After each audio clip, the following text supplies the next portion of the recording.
everybody. Oh, my hand is now magic. Sorry, let me try again. Hello everybody, my name is Hope and welcome back to my channel. I like musicals, they're part of my life, and today we're going to be talking about the insanity that was the Parade revival. Also, I've noticed that you can see lots of dust specks floating around. Please ignore that. I'll be back in a second. I think it's kind of better, but I'm not going to lie, I can still see them. But hopefully they don't show up too much on camera, so I'm just going to start talking anyway. So, if you don't know, Parade is a musical written by Jason Robert Brown, who also wrote The Last 5 Years and Songs for a New World, and essentially it was just recently revived with Ben Platt, who you may know from Dear Evan Hansen and Pitch Perfect. I don't know why those are the first two examples that came into my head. And Michaela Diamond, who is in the Cher show, leading the cast. And when I say insanity, I don't mean like crazy drama, but just the fact that this show kind of just like blew up for like no reason. People were just like, this is great, I love this. But it was such a random choice because Parade is very much not like a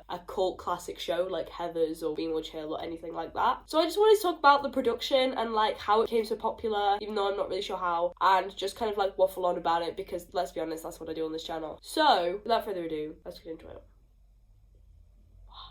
But before I get into this video, remember that you can like, subscribe and turn on notifications so you can get notified every time I upload, which is particularly every Sunday, but sometimes extra days in the week as well. Apparently over 90% of my viewership is not actually subscribed, so what are you doing? Subscribe right now.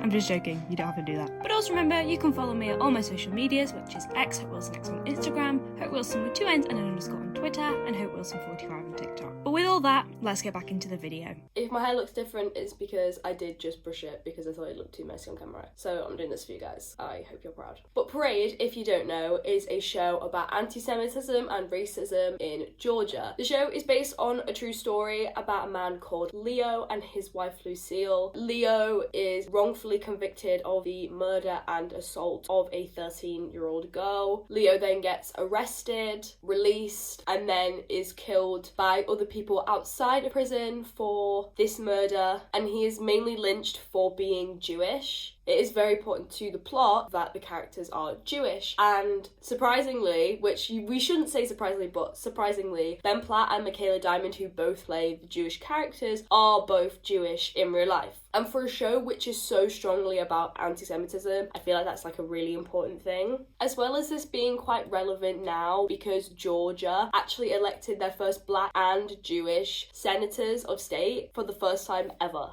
Now I will say this is a very dark musical that handles very heavy topics, and it is also a true story of something that happened to real people, and I think you really have to take that into consideration when you watch the show, because I think the fact that this was someone's story is kind of heartbreaking, and it really sets the tone for how Jason Robert Brown A approached it and B how the show is as a whole, which I think was what started this ideology of why this show is so important, because it's really messed up what happened and there are things like this still happening today. Maybe not to this extent, but very much in the same wavelength. So I think the main way that this show became quote-unquote viral in the Broadway world and kind of outside it is because of 2 videos that were uploaded. I want to say to TikTok, but they could have also been to YouTube. One is Ben Platt and Michaela Diamond singing This Is Not Over Yet, which is essentially a song about how Leo's getting arrested, but this is only the beginning. Like, they can prove that he didn't do it and they can get out of this alive. Obviously, that does not happen. But that's what the song is about, and it's this, like, really hopeful moment in the show. And it was of them singing that became very viral because that's one of the most well-known songs in the show. And the other one was a video of Ben Platt during the intermission of the show. Because what happens is Ben Platt stays on stage throughout the whole intermission. Just him, just walking around the space, just, I don't really know how to describe it, but literally just like being there. And for some reason, people have this obsession with people doing nothing, and it went viral. I think it's this idea that people have this obsession with people wanting to do things, because people doing nothing, I think, is way more interesting than people doing something. Like, if someone's just sat there reading a book and you've got someone doing star jumps, I would say the person reading the book is more interesting, because, you know, what are they reading? What are they thinking? What's happening to the characters in the book? It poses more questions than answers. characters. And I think that's what this idea did. And it's really impactful because it doesn't happen a lot. Pre-shows or things that happen just before the show, which aren't like an official part of the show, are becoming more and more popular, especially in the UK. Like I know Moulin Rouge does one, and some other shows do them as well. And this kind of goes on the same lines of a pre-show, but it's just in the middle of the show as opposed to the beginning of the show.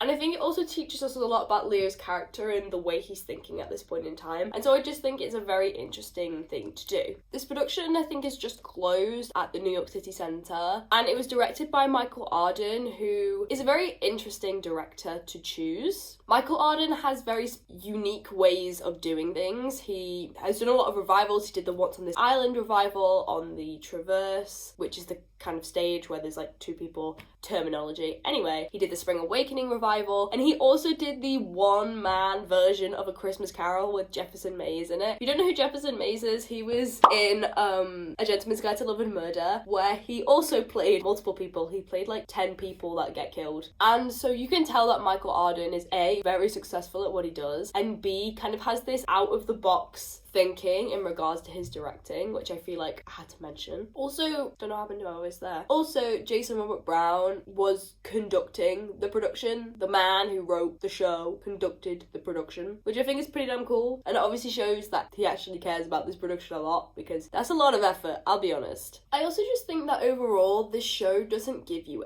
many answers. You can quite easily tell what's right from wrong, but when it comes to like more broader decisions of the show and your opinions on it, it's left quite open-ended. And I think those kinds of shows are the most effective and the ones that have the biggest impact on people. Like, people wonder why Sondheim is so successful in everything that he did, and it's because all of his productions make you think in different ways, sure, but all of them make you think in one way or another. And that's what makes it so successful, and that's what makes new and inventive theatre work, because it's something new for people to think about. So even though I'm not entirely sure how Ben Platt sitting on a stage for half an hour made this production just like skyrocket, and I am aware that he's meant to be in jail between Act 1 and Act 2, and that's why they've done it, but it worked, and it worked very well in their favour. The reviews were very high, and you know, there was a star cast, like not only Ben Platt and Michaela Diamond, but Gaten Matarazzo was in it, J. Armstrong Johnson was in it. You at least know one of those people, so you know.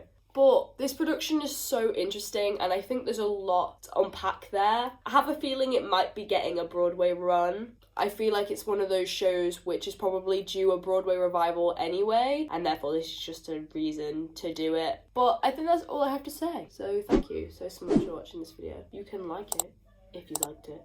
Subscribe down below if you like it, and I will see you in the next one.